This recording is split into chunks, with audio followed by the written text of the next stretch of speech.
ஸ்ரீ சங்கரா TV நேயர்களுக்கு வணக்கம். சுபதினம் நிகழ்ச்சியில் அனைவரையும் சந்திக்கிறதுல மிகவும் மகிழ்ச்சி. இன்னைக்கு ஏப்ரல் மாதம் 4ஆம் தேதி சனிக்கிழமை. இந்த நாளுக்கான 12 ராசிக்கும் பலன் மற்றும் பரிகாரத்தை பார்க்கலாம். அதை தொடர்ந்து ஒரு கேள்வியும் உண்டு. இன்னைக்கும் சந்திரன் துலாம் ராசியில சஞ்சாரம் செய்கிறார். மேஷராசி அன்பர்களுக்கு இன்று சனிக்கிழமை ஒரு நல்ல செய்திகள் வருவதோடு வேலை விஷயத்தில் இருந்து வந்த ஒரு மிகப்பெரிய குழப்பம் தீரும். சனிக்கிழமையான இன்று ஆஞ்சநேயரினுடைய வழிபாடு இவர்களுக்கு சிறந்தது. மேஷராசி அன்பர்களுக்கு இன்று அலைச்சல்கள் கூடிய நாளாக இருக்கும். ரிஷபராசி அன்பர்களுக்கு இன்று எண்ணங்கள் நிறைவேறும், வருமானங்கள் அதிகரிக்கும், பங்கு சந்தையின் முதலீடுகள் லாபத்தை தரும்.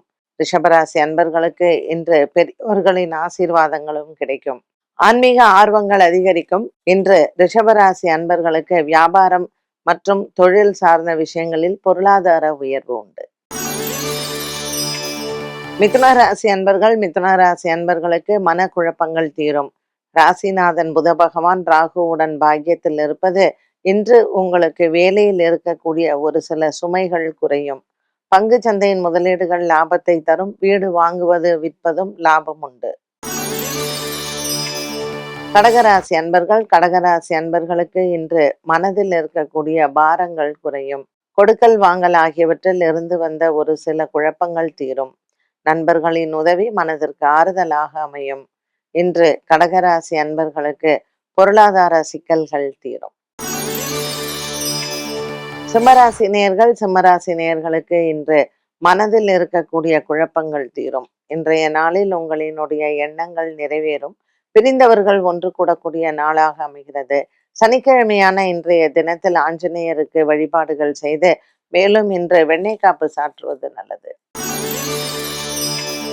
கன்னிராசி அன்பர்கள் குடும்பத்தில் இருக்கக்கூடிய பெரியவர்களுக்கு மருத்துவ செலவுகள் குறையும்.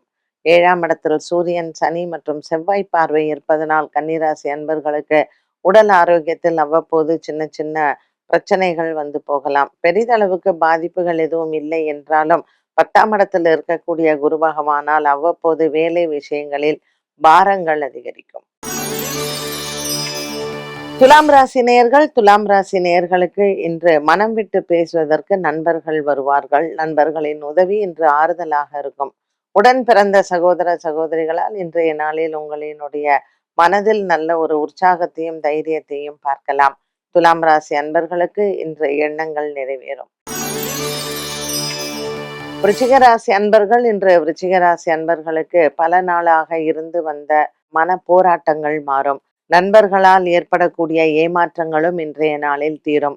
பணம் பற்றாக்குறைகள் மற்றும் பணப்பட்டுவாடா இதில் சம்பந்தப்பட்ட விஷயங்களில் ஏற்கனவே இருந்த நண்பர்கள் மூலமாக பிரச்சனைகள் வந்து போகலாம். இன்று வழக்கு விசாரணைகளில் நல்ல தீர்வு பார்க்கலாம். தனுசு ராசி அன்பர்களுக்கு நீண்ட நாள் கனவுகள் நிறைவேறும். பல நாட்களாக இருந்து வந்த மன போராட்டம் தீரும். 4ஆம் இடத்தில் இருக்கக்கூடிய கிரக சஞ்சாரங்கள் தனுசு ராசி அன்பர்களுக்கு இன்று உடன் பிறந்தவர்களால் சில குழப்பங்கள் வந்து போகலாம். தந்தையின் ஆரோக்கியத்தில் கவனம் தேவை. மகர ராசி அன்பர்களுக்கு இன்று மனக்குறைகள் இல்லை. குடும்பத்தில் இருக்கக்கூடிய பெரியோர்களினுடைய ஆசீர்வாதங்களை இன்றைய நாளில் பெறலாம். மகர ராசி அன்பர்களுக்கு இன்று நீண்ட நாளாக இருந்து வந்த குடும்ப பாரங்கள் தீரும்.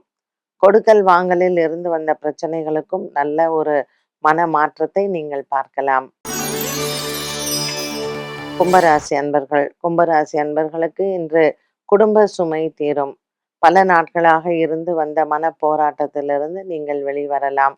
ராசியில் இருக்கக்கூடிய புதன் மற்றும் ராகுவின் சஞ்சாரம் இன்றைய நாளில் உங்களினுடைய ஒரு சில குடும்ப சண்டைகள் மாறும். மீனராசி நேயர்களுக்கு இன்று மன பாரங்கள் தீரும். எடுத்துக்கொண்ட வேலைகள் அனைத்தும் உங்களுக்கு சாதகமாக முடியும். கொடுக்கல் வாங்கலில் நல்ல ஒரு மாற்றத்தை பார்க்கலாம். இன்று மீனராசி அன்பர்களுக்கு பல நாள் கனவுகள் நிறைவேறும். 12 ராசிகளுக்கும் உண்டான பலன் மற்றும் பரிகாரத்தை பார்த்தோம். இந்த நாளுக்கான கேள்வியை பார்க்கலாம். சந்திரன் புதன் கிரக சேர்க்கையில் இருக்கக்கூடிய சாதக மற்றும் பாதகமான பலன்கள் என்ன? சந்திரன் புதன் ஒரு நல்ல காம்பினேஷன் தான். பட் இருந்தாலும் ஒரு மனுஷனை வந்து ரொம்ப அதாவது அறிவாளிகளாக இருப்பாங்க. ஒரு நல்ல சிந்தனையாளர் அப்படின்னு சொல்லலாம். ரொம்ப அழகான கவிதைகள் எழுதுறவங்க. ஒரு கிரியேட்டிவ்னஸ் வந்து அவங்கள்ட்ட நெறைய இருக்கும். ஒரு தனித்துவம் நிறைந்த மனிதர்களாக இருப்பாங்க. இவங்களுக்கு வந்து தெய்வ பலம் அதிகமாக இருக்கும். இதெல்லாம் வந்து சாதகம்னு சொல்றான். பாதக பலன் என்ன அப்படின்னு கேட்டீங்கன்னா, தேவையில்லாத சந்தேகங்கள் அவங்க மனசுக்குள்ள எழும். ஒரு குழப்ப நிலை எப்ப பார்த்தாலும் இருக்கும். ஒரு பய உணர்வு மனசுக்குள்ளேயே இருக்கும்.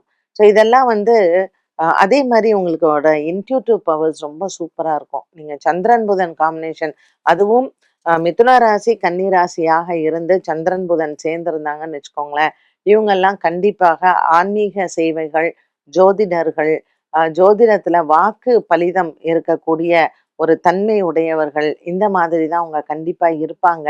ஸோ இந்த சந்திரன், புதன் சேர்க்கை அப்படிங்கிறதே ஒரு தெய்வீகமானது அப்படின்னு சொல்லலாம். இருந்தாலும், அந்த நபருக்கு அந்த யார் அந்த அந்த ஜாதகரோ, அந்த நபருக்கு அதிகமான மன உளைச்சல் இருக்கும். அ இதே இப்ப புதன் நீச்சனா இருக்குன்னு வச்சுக்கோங்களேன். அ மீனத்துல வந்து சந்திரனும், புதனும் இருக்காங்க அப்படின்னா, இவங்களுக்கெல்லாம் ஏதாவது ஒரு விதத்தில் நரம்பு சம்பந்தப்பட்ட பாதிப்புகள் இருக்கும். இப்ப சந்திரன் நீச்சமா இருக்கு, புதன் கூட இருக்கிறாரு அப்படிங்கும்போதும், மன ரீதியான ஒரு சில அ பிரச்சனைகள். இது வந்து அவங்களுக்குள்ளேயே ஒரு கான்ஃபிடன்ஸ் லெவல் ரொம்ப லோவா இருக்கிறது, இன்ஃபீரியாரிட்டி காம்ப்ளெக்ஸ் இருக்கிறது, இந்த மாரி எல்லாம் இருக்கும். சந்திரன், புதன் கடகத்துல இருந்தா அது கொஞ்சம் டேஞ்சரஸு. ஏன்னா புதன் வந்து பகை, சந்திரன் வந்து ஆட்சி. இது 2மே 2 பாம் ஷெல்ஸ் மாதிரி தான். அதனால கடகத்துல சந்திரனும், புதனும் இருந்தால் அவங்க அவ்ளோ பெரிய நல்ல பலன குடுக்க மாட்டாங்க. என்ன நேயர்களே, இன்றைய சுபதினம் நிகழ்ச்சி அனைவருக்குமே பயனுள்ளதாக அமைந்திருக்கும். மீண்டும் சந்திக்கும் வரை நன்றி, வணக்கம்.